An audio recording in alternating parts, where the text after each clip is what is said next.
¿Alguna vez sentiste que todo lo que construiste se desmoronaba de un momento a otro? ¿Alguna vez perdiste algo tan profundo que tu alma ya no supo cómo seguir? Entonces quédate, porque esta historia no solo es real, podría ser la tuya, un ejecutivo poderoso, una tragedia que lo arranca todo, una niña que deja de caminar y un niño de la calle, sin nombre, sin hogar, sin nada, que aparece como una chispa de esperanza, donde solo había sombra. Lo que ocurrió después cambió vidas, reconstruyó vínculos rotos y demostró que los milagros a veces tienen rostro de niño. Esta historia te va a conmover, te va a doler, pero también puede sanarte. Y si estás viendo esto, créeme, no es casualidad. Dios tiene formas misteriosas de llegar a nosotros, y tal vez esta historia sea una de ellas.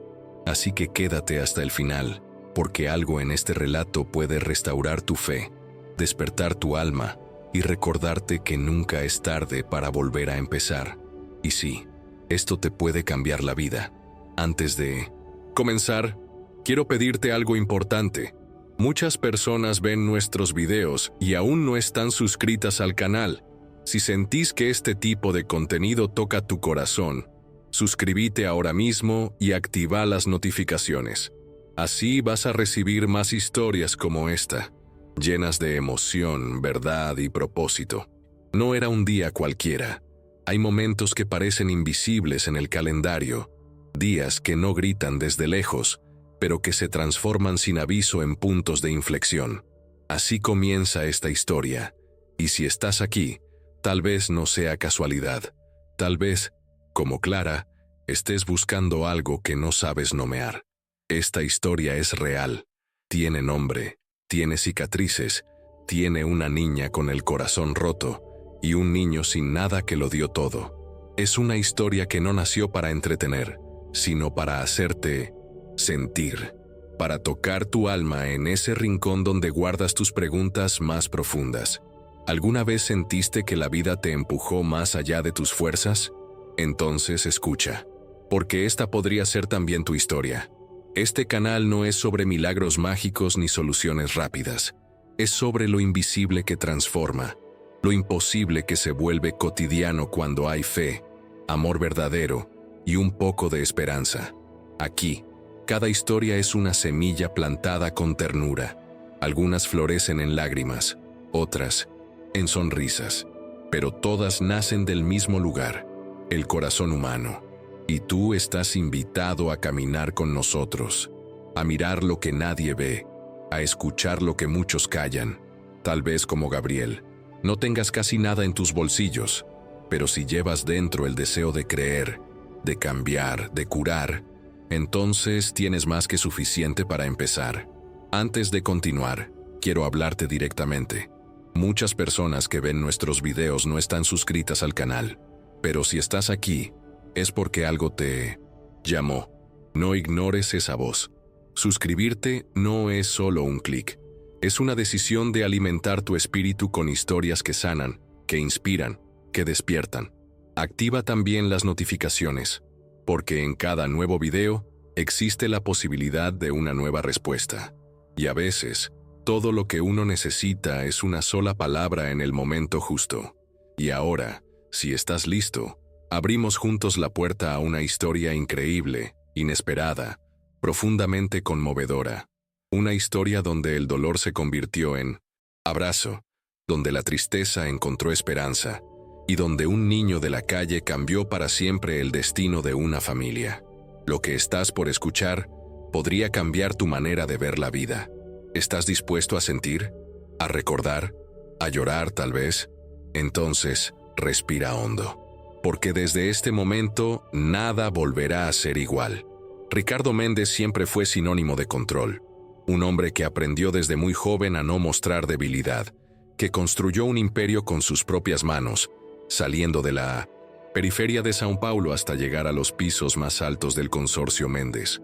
A los 42 años, usaba el traje como si fuera una armadura y hablaba con una frialdad quirúrgica. Era admirado, temido, respetado, pero por dentro había un vacío que ni los millones lograban llenar. Sus decisiones movían mercados. Su firma arrastraba cifras como los 300 millones de reales de un contrato que perdió por un error técnico. Símbolo de poder, sin duda, pero también de soledad, porque nadie sabía que, a pesar del éxito, Ricardo no sonreía con el corazón desde hacía años. La caída fue como un golpe seco, silencioso, rápido, inesperado. Todo cambió cuando se vio sentado en su oficina de cristal, rodeado de informes y llamadas nerviosas, enfrentando el peso del fracaso. Por primera vez en mucho tiempo, no pudo culpar a nadie. El error era suyo, y aquel contrato perdido no representaba solo números, sino la confirmación de que el control se escapa incluso de las manos más firmes. ¿Alguna vez sentiste que todo lo que construiste podía derrumbarse en cuestión de segundos? Ricardo lo sintió, y fue en ese momento cuando el mundo exterior, ese que siempre había intentado mantener a raya, comenzó a colarse entre sus paredes de cristal. Pero lo más difícil no fue la pérdida financiera, fue lo que vino después. El orgullo herido, la humillación sutil en las miradas de los socios, la duda flotando en el aire. ¿Será que el tiburón está perdiendo los dientes? Ricardo, que siempre había usado el trabajo como refugio, empezó a darse cuenta de que algo más profundo se estaba rompiendo dentro de él, porque cuando se pierde aquello que sostiene tu identidad, todo parece venirse abajo. El dolor no era visible, pero era real, y en el fondo lo sabía. Tarde o temprano, la vida le pasaría la factura por todo lo que nunca quiso enfrentar. Y allí, en lo alto de aquel edificio de cristal, desde donde se veía la ciudad como un tablero de ajedrez, no imaginaba que el verdadero terremoto aún estaba por venir, que los contratos, las empresas, los beneficios, todo eso quedaría pequeño ante una llamada, una noticia, un accidente, porque a veces Dios necesita romper el orgullo de un hombre para reconstruirlo desde el revés, y esa reconstrucción empieza donde más duele. ¿Y tú? ¿Qué parte de tu vida se sostiene únicamente por el miedo a perderla? Era una tarde cualquiera. Clara, con apenas 10 años, se quejó de un cansancio extraño, de un dolor que le subía por la espalda como si algo dentro de ella no estuviera en su sitio. Cuando Ricardo llegó a casa, recibió la noticia que lo sacó de la burbuja corporativa en la que vivía. Clara tiene fiebre de 39 grados y no para de temblar.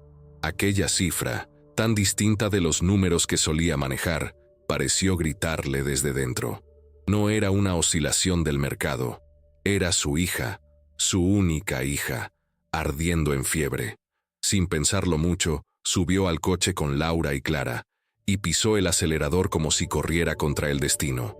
No era un día cualquiera, era el día en que todo cambió. La tragedia no anunció su llegada. En la prisa, en la desesperación, un coche se pasó un semáforo y los embistió de lleno. Todo ocurrió en segundos. El sonido del metal rasgando el aire, los cristales, el grito de Laura, el silencio de Clara.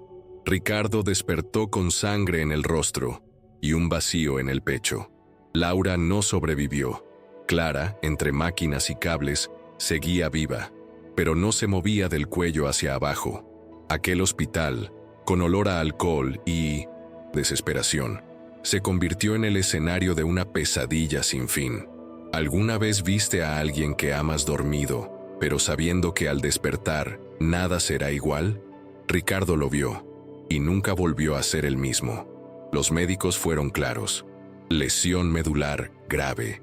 La columna había sido afectada de forma irreversible, según los exámenes, y aunque contaban con los mejores equipos, las mejores clínicas, las mejores esperanzas, lo único que quedaba era adaptación. Va a necesitar una silla de ruedas, tal vez para siempre. Esa palabra, para siempre, retumbaba como una sentencia. Desde ese día Ricardo ya no miraba a Clara a los ojos, no por desprecio, sino por culpa, porque él conducía, porque él aceleró, porque era el adulto, y no logró proteger lo que más importaba. Y la tristeza se volvió una sombra permanente entre ellos. Clara, antes llena de vida, ahora miraba el techo en silencio. No hablaba, No lloraba, solo existía, como si una parte de ella también hubiese muerto en aquel accidente. Ricardo intentaba mantener la rutina, las reuniones, los contratos, pero ya no era el mismo hombre. Un CEO poderoso, ahora derrotado por algo que no podía controlar. No era el mercado, era el dolor, era el remordimiento, era ver a su hija dejar de sonreír. Y tal vez tú también hayas sentido ese tipo de dolor, uno que no se ve, pero que consume. ¿Qué haces cuando ni todo tu poder puede devolver una sola lágrima de felicidad a quien amas? Gabriel tenía 9 años, pero su mirada no era la de un niño. Había aprendido a leer el mundo desde el frío del asfalto, desde el hambre de la madrugada, desde las despedidas que nunca se explicaban. Su casa era un colchón sucio bajo un viaducto, entre cartones y ruidos de una ciudad que nunca duerme. Había pasado por 3 albergues antes de cansarse de las reglas que lo trataban como un número. Su abuela, la única figura de afecto, había muerto cuando él tenía apenas 6 meses. Desde entonces, la supervivencia era todo lo que conocía. Y aún así, no había perdido la fe. Era extraño. Aquel niño que no tenía nada creía en todo. En los milagros, en las personas, en la vida. Gabriel solía andar por barrios ricos, no para robar, como muchos sospechaban, sino para observar. Le gustaba mirar las ventanas grandes, los jardines bien cuidados, los perros bien alimentados. En el fondo, sentía que allí había algo que quería entender. Familias. La primera vez que entró al jardín de la mansión Méndez fue por curiosidad. Se escondió entre las plantas, respiró hondo y miró. Fue entonces cuando la vio. Una niña inmóvil, sentada frente al sol, con los ojos más tristes que jamás había visto. En ese instante, algo dentro de él se encendió. No era lástima, era conexión, como si su dolor hubiera reconocido el de ella. Gabriel no sabía mucho de medicina, pero había pasado suficiente tiempo en hospitales públicos como para observar cosas. Sabía que la mente podía ayudar al cuerpo, que existía algo llamado fisioterapia, que usaba imágenes, respiración, voluntad. Se sentó cerca de Clara como quien no quiere molestar y empezó a hablarle, de estrellas, de sueños, de lo que él creía. No tenía técnicas, pero tenía ternura. Y cuando Clara levantó la mirada por primera vez en semanas, no fue hacia la enfermera ni hacia su padre, fue hacia él. Aquel niño de la calle, sucio, delgado, que por algún motivo parecía ver lo que nadie más veía, su alma. Ese fue el comienzo. Un niño sin zapatos, una niña sin movimiento. Y sin embargo, silencio compartido, nació algo sagrado. Gabriel no le preguntó por qué no caminaba. Solo le dijo, imagina una luz dorada en tus piernas, una luz que te quiere sanar. Y Clara, como quien se agarra a un último hilo de esperanza, cerró los ojos y lo intentó. Desde ese día, él volvía cada tarde, a veces con palabras, a veces con canciones inventadas, porque a veces lo que cura no son las fórmulas, sino la presencia. ¿Y tú? ¿Alguna vez encontraste salvación en quien menos esperabas? Gabriel tenía libros, pero era un maestro de la escucha. Se sentaba en el césped con las piernas cruzadas, y mientras Clara miraba al vacío, él comenzaba sus historias. Hablaba de luces doradas que curaban, de mariposas que enseñaban a volar sin alas, de niños que conversaban con las estrellas. No era un delirio, era fe infantil mezclada con la fuerza de la imaginación. Y aunque parecía un juego, Clara empezó a sentir algo. Primero fue un cosquilleo leve en las piernas. Después, una sensación de hormigueo persistente. Teresa, la fisioterapeuta, observaba en silencio. Aquella niña, hasta entonces apática, ahora pedía repetir los ejercicios. Algo había cambiado. La técnica de visualización que Gabriel compartía, imagina que hay una luz cálida bajando desde las nubes y tocándote. Parecía sencilla, incluso ingenua, pero Teresa conocía su base científica. Era usada en rehabilitaciones neurológicas con resultados sorprendentes. Clara Al aplicar aquella luz dorada, no solo se concentraba, creía en ella, y eso lo cambiaba todo. Nunca imaginé que un niño de la calle pudiera enseñar algo que ni los médicos habían logrado despertar, pero ahí estaba, un niño con el alma encendida, reavivando la esperanza de una niña rota. La vida, a veces, escribe sus milagros con manos inesperadas, y en medio de aquella rutina silenciosa, nació un vínculo nuevo. Gabriel no trataba a Clara como paciente, ni como una pobre niña. Se reía de sus bromas, le molestaba por su cabello despeinado, compartía secretos tontos, y Clara reía. Después de meses sin sonreír, reía de verdad, y también lloraba. Lágrimas calientes, llenas de gratitud, de miedo, de memoria. Nunca olvidaré aquel momento en que sentí que mi cuerpo me escuchaba otra vez. Le dijo una vez a Teresa. Era más que un avance clínico, era una curación emocional, porque a veces el alma necesita ponerse de pie antes que el cuerpo. Desde ese día, Gabriel se convirtió en parte de la rutina. Era esperado, querido, necesario. Clara no quería hacer fisioterapia sin él a su lado.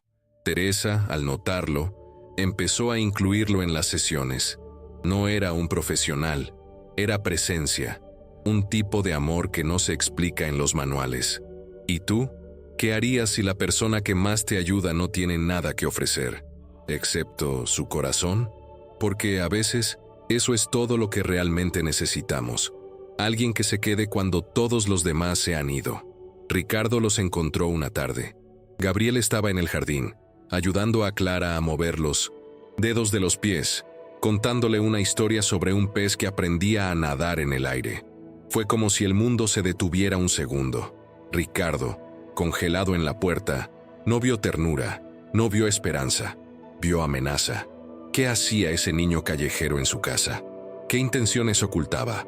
«Sal de aquí ahora mismo», gritó con una rabia que no venía de Gabriel, sino de todo lo que él no sabía cómo controlar.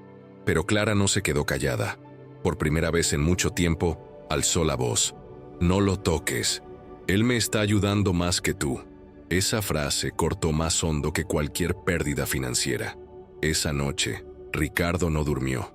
La imagen de su hija defendiendo a un extraño lo perseguía. Había algo en Gabriel que no encajaba con sus prejuicios. Así que, como hombre de negocios, hizo lo que sabía hacer. Investigó, contrató a un detective. Quería pruebas, pasado, antecedentes. Pero lo que encontró no fue lo que esperaba. Gabriel no tenía familia, ni denuncias, ni historial criminal, solo registros. De paso por orfanatos y un acta del fallecimiento de su abuela a los 6 meses de nacido. Lo que nadie sabía era que detrás de ese niño sucio existía una historia marcada por la ausencia y una valentía silenciosa. Al leer el informe, Ricardo sintió algo que no sabía nombrar. Tal vez culpa, tal vez admiración, quizás una mezcla de todo. Clara no solo había abierto una puerta emocional, había derrumbado un muro. Por primera vez, Ricardo vio en Gabriel no un intruso, sino un espejo, un niño, olvidado por el mundo, luchando por ser visto, y algo en su interior comenzó a romperse.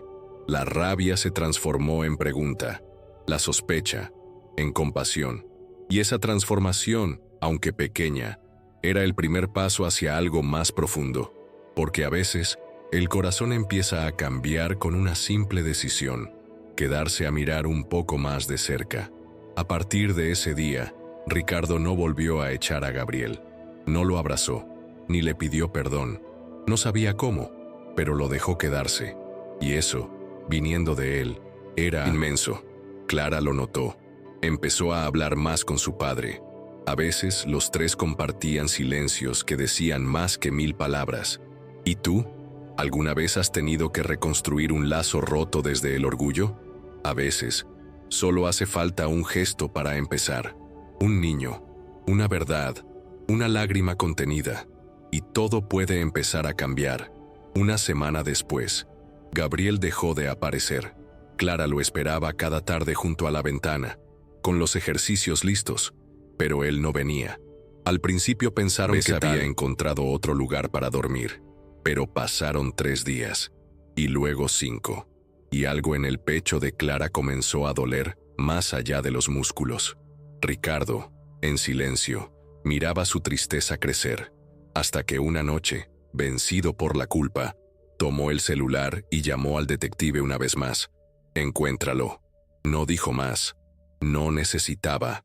El hombre que antes había despreciado a Gabriel, ahora lo buscaba como si se tratara de alguien de su propia sangre, porque cuando el corazón se abre, ya no hay vuelta atrás.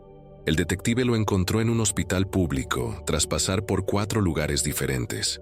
Gabriel había sido ingresado con neumonía severa, solo, sin nadie que firmara su ficha de entrada. Respiraba con dificultad, pero estaba consciente. Y cuando vio a Ricardo entrar en la sala con aquella expresión de urgencia en los ojos, no dijo nada, solo sonrió. Fue una de esas sonrisas pequeñas, rotas, pero llenas de gratitud. Ricardo se acercó, le tomó la mano, y por primera vez, sintió que ya no era un espectador de su vida. Estaba adentro, involucrado, tocado, herido por una realidad que antes ignoraba. Una vida que ya no podía seguir ignorando. Al día siguiente, Ricardo mentiu no hospital dizendo que estava em processo de guarda provisória. Era mentira, mas era verdade também, porque naquele momento, em seu coração, ele já havia assumido o menino como seu. E a vezes, os papeles chegam depois que o amor. Iniciou os trâmites reais ao sair do hospital, consultou abogados, falou com o juizado de menores, entregou documentos. Ninguém entendeu muito bem. Você quer adotar um menino de rua sozinho? Perguntavam, mas ele não queria responder, porque no fundo não era uma decisão racional. Era uma decisão que vinha de outro lugar. Deu alma. Clara, ao saber, chorou. Não por tristeza, mas por alívio. Sentiu que finalmente algo estava sendo reparado. E essa noite, por primeira vez em muito tempo, os 3 cenaram juntos. Não havia música, ni brindes, ni risas escandalosas. Solo un silencio tibio, lleno de promesas nuevas. A veces el verdadero cambio comienza cuando decides cuidar de quien nadie más cuida. ¿Y tú? ¿Qué estarías dispuesto a hacer por alguien que no comparte tu sangre, pero sí tu corazón? La vida en la mansión Méndez ya no era la misma. El silencio pesado había dado paso a una rutina nueva, inesperada, pero increíblemente humana. Gabriel empezó a acompañar a Clara a todas sus sesiones de fisioterapia. No era obligación, era deseo. Se sentaba al lado, imitaba los movimientos, aplaudía cada pequeño avance. A veces traía hojas de colores para pintar con ella entre un ejercicio y otro. Otras veces, simplemente la miraba y decía: «Hoy brillaste más que ayer». Y Clara, que antes contaba los minutos para que las sesiones acabaran, ahora pedía quedarse más tiempo. Teresa, la fisioterapeuta, empezó a notar una mejora, sutil, pero real. Clara comenzaba a responder a estímulos que antes eran nulos. Al tocar sus pies, a veces retiraba levemente los dedos. Y lo más hermoso era que no celebraba sola. Gabriel saltaba, gritaba, la abrazaba como si fuera un gol en la final del mundo. Ricardo, que antes veía todo desde la distancia, empezó a quedarse. Se sentaba en la esquina de la sala, sin decir mucho, solo observando. Y en esa observación también sanaba, porque ver a su hija avanzar, ver al niño que acogió transformarse en hermano, eso le devolvía partes de sí mismo que creía perdidas. Nunca imaginó que su casa se llenaría de risas otra vez, 3 veces por semana. Ese era el nuevo ritmo. Gabriel ya no era solo un visitante, era parte de la familia. Ayudaba en la cocina, ponía la mesa, aprendía a leer con Clara por las noches. Ricardo le compró ropa nueva, un colchón propio, incluso una bicicleta que nunca había pedido. «Nunca tuve una», dijo Gabriel con los ojos llenos de agua. Clara lo ayudó a elegir el color, rojo, como el fuego que lo había mantenido vivo todos esos años. La casa, antes llena de mármol y vacío, ahora tenía dibujos en la nevera, manchas de jugo en la alfombra y un perro callejero que Gabriel rescató una tarde. Lo llamó Milagro. Y sí, tal vez eso era. Un milagro en forma de niño. Uno que llegó con los pies sucios, pero el alma limpia. Que enseñó a una familia entera a volver a sentir. ¿Y tú? ¿Cuánto de tu rutina actual está llena de vida? ¿Y cuánto es solo repetición vacía? A veces, lo que más necesitamos no es tiempo libre, ni dinero, ni éxito. Es alguien que nos recuerde que aún podemos cambiar, que aún hay esperanza, que aún se puede empezar otra vez. Un domingo por la mañana, Clara miró a Ricardo con una ternura que desarmaba. ¿Podemos ir a una iglesia, papá? No para rezar, solo para estar ahí un rato. Ricardo no era hombre de templos, mucho menos desde o accidente. Deus, para él, tenía virado silencio, pero no pudo negarse. Tal vez porque notó en la voz de su hija algo que no escuchaba hacía tiempo: paz. Así que por primera vez en años, entraron juntos en una capilla pequeña, blanca, escondida en una esquina del barrio. Gabriel caminaba entre ellos, agarrado a las manos de ambos. El sol atravesaba los vitrales y todo olía a incienso y madera antigua. El padre Antonio los recibió sin preguntas. Apenas sonrió y los invitó a sentarse. Habló sobre milagros, pero no como eventos mágicos, sino como semillas. Un milagro no siempre es que alguien se cure, sino que alguien no se rinda, dijo con una voz suave. Ricardo, que se sentó al fondo por costumbre, no sabía por qué, pero algo en esa frase le golpeó el pecho. Nunca me rendí, pensó Clara, mientras Gabriel la miraba como si fuera verdad absoluta. Y en ese momento Ricardo bajó la cabeza. No rezó, solo cerró los ojos y respiró. Fue su primera oración sincera desde que era niño. Estuvieron allí solo 1 hora, pero fue suficiente. Al salir, Ricardo miró el cielo como si lo viera por primera vez. Clara pidió volver el próximo domingo. Gabriel preguntó si podían llevar a Milagro, su perro. Y Ricardo simplemente dijo que sí, sin condiciones, sin contratos, solo con el corazón. Aquel momento, simple y silencioso, quedó marcado en su memoria como un renacer. Desde ese día, algo se ablandó en él. Ya no buscaba respuestas, buscaba sentido. Ya no hablaba de cifras, hablaba de sentimientos. Nunca imaginé que una visita casual a una capilla pudiera despertar tanto, porque a veces solo hace falta un banco de madera, una luz cálida y una historia bien contada para recordarnos que aún creemos. ¿Y tú? ¿Cuánto tiempo hace que no entras en un lugar sagrado solo para escuchar tu propio silencio? El día que Gabriel desapareció por segunda vez, Clara no gritó, no lloró, solo se quedó quieta, con los ojos clavados en la puerta. Fue Ricardo quien sintió el vacío, un silencio distinto. No era ausencia, era miedo. Sabía que algo no estaba bien. En pocas horas comenzaron a buscarlo. Llamaron al hospital, al refugio San Lucas, al viejo viaducto donde había dormido antes. Nada. Hasta que, al final del 4.º lugar, en una sala gris de hospital público, lo encontraron. Estaba tendido, pálido, con fiebre y respiración forzada. Neumonía severa. Clara corrió a su lado y le tomó la mano. Ricardo se quedó detrás, mudo, como si algo le apretara el alma. ¿Por qué no dijiste que estabas mal?, preguntó ella en voz baja. Gabriel apenas susurró. No quería preocuparlos. Ricardo sintió una punzada en el pecho. Un niño que había aprendido a sufrir en silencio, que no pedía ayuda, que no exigía nada.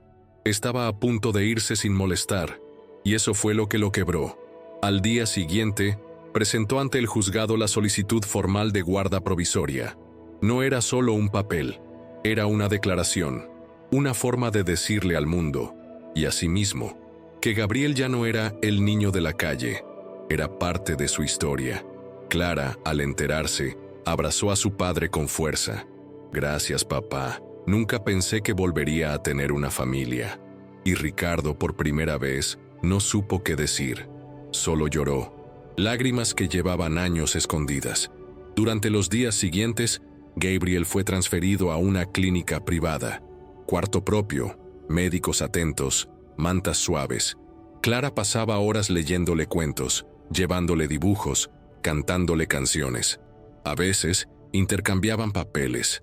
Ahora era ella quien lo animaba, quien lo impulsaba a respirar más profundo, a imaginar su cuerpo fuerte, sano, vivo. Ricardo observaba desde la puerta, con los ojos húmedos. Aquel niño que había llegado con los pies descalzos estaba cambiando a toda su familia. La tristeza no se había ido, pero ahora tenía compañía. Y cuando el dolor es compartido, duele menos. Una noche, Clara se acercó a la cama y tomó la mano de Gabriel. «Cuando estés mejor, podemos ir otra vez a la capilla, ¿sí?» Gabriel sonrió, débil pero sincero. «Solo si tú me llevas». Y Ricardo, al escucharlos desde la puerta, entendió que no se trataba solo de proteger a un niño. Se trataba de aprender a amar otra vez. ¿Y tú? ¿A quién has dejado? Entrar en tu vida sin darte cuenta que en realidad vino a salvarte. Gabriel se recuperó lentamente, pero con una determinación que sorprendía hasta a los médicos.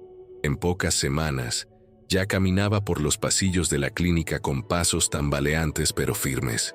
Clara lo acompañaba, a veces tomándolo del brazo, a veces simplemente sonriendo desde la silla. Los roles se habían invertido. Ahora era ella quien lo animaba, quien le decía, «Vamos, que tú puedes». Y esa inversión era, en sí misma, una sanación mutua. Porque cuando uno deja de sentirse una carga y se convierte en sostén, algo en el alma se recompone. Gabriel, el niño sin nada, ahora recibía, sí, pero también daba. Y eso lo transformaba todo. Ricardo reorganizó su agenda, canceló reuniones, rechazó un nuevo contrato millonario. Nadie en la empresa entendía. «Está loco», decían. Pero él ya no necesitaba justificarse. Había pasado años perdiéndose en cifras para no mirar su vacío. Ahora, cada desayuno en familia, Clara en la cada nevera, dibujo cada broma tonta de Gabriel, eran más valiosos que cualquier cifra. A veces, el verdadero éxito no es cuánto acumulas, sino cuánto estás dispuesto a soltar para no perder lo que realmente importa. Y eso, Ricardo lo había aprendido de la forma más dolorosa y también más bella.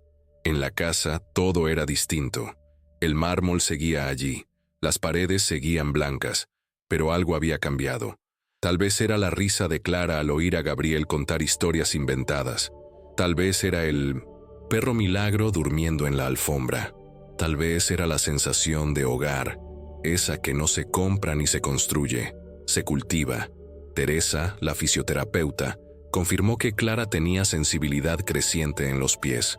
Nadie podía garantizar el futuro, pero eso ya no importaba, porque lo importante no era caminar o no, era volver a creer. Y en esa casa, la fe no se decía, se vivía. Una tarde, mientras Clara y Gabriel miraban el atardecer desde el jardín, Ricardo se sentó con ellos, sin celular, papeles, sin prisa, solo con ellos. Miró a su hija, luego al niño que había salvado sin querer, y pensó, «Nunca imaginé que perderlo todo fuera el comienzo de todo lo que necesitaba, porque, a veces, lo más inesperado es lo que más sentido da. ¿Y tú? ¿Qué milagros silenciosos están transformando tu vida sin que te des cuenta?» A veces, una sola historia puede despertar lo que estaba dormido dentro de nosotros. Tal vez hoy lloraste, te emocionaste o recordaste algo que creías olvidado. Ahora te pregunto, ¿alguna vez alguien que no tenía nada te dio algo que cambió tu vida? Contanos tu experiencia en los comentarios. Leemos cada palabra con el corazón abierto. Y si esta historia tocó tu alma, no te vayas sin suscribirte al canal y activar las notificaciones. Es la mejor manera de no perder los próximos contenidos que estamos preparando con tanto amor y propósito.